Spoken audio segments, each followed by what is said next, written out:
হয়েছে, কারাগারে পাঠানো হয়েছে। আমাদের দলের নেতা কর্মীদের গুম করা হয়েছে, হত্যা করা হয়েছে। সারা দেশে প্রায় 60 নেতা কর্মীর বিরুদ্ধে মামলা হয়েছে। এইবার এই ছাত্র জনতার যে আন্দোলন, আমাদের ছাত্র নেতাদের নেতৃত্বে যে আন্দোলন, সেই আন্দোলনে আমরা সহযোগিতা করেছি, আমরা একাত্মতা ঘোষণা করেছিলাম এবং সেই কারণেই আমাদের প্রায় 11,000 নেতা কর্মীকে গ্রেফতার করা হয়েছে। বন্ধুগণ, আমি আমার বক্তব্যের শুরুতেই এই ছাত্র আন্দোলনে যারা শহীদ হয়েছেন তাদের আত্মার মাগফিরাত কামনা করছি। শত শত ছাত্রকে, জনতাকে হত্যা করা হয়েছে।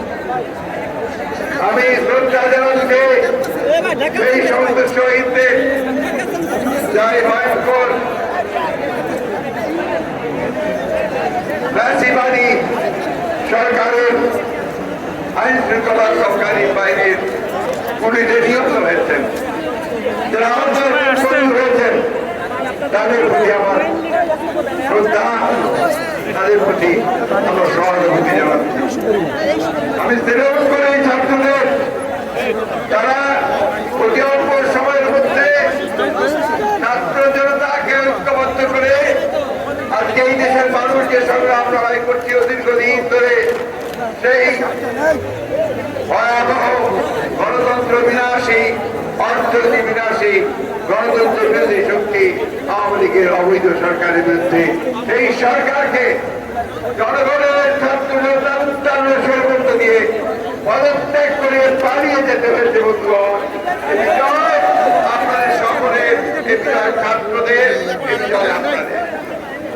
বন্ধুগণ, এখন যে সমস্যা, সেই সমস্যা বিজয় অর্জিত হয়েছে, সেই বিজয়কে সংগত করা, এটাই হচ্ছে এখনকার কাজ।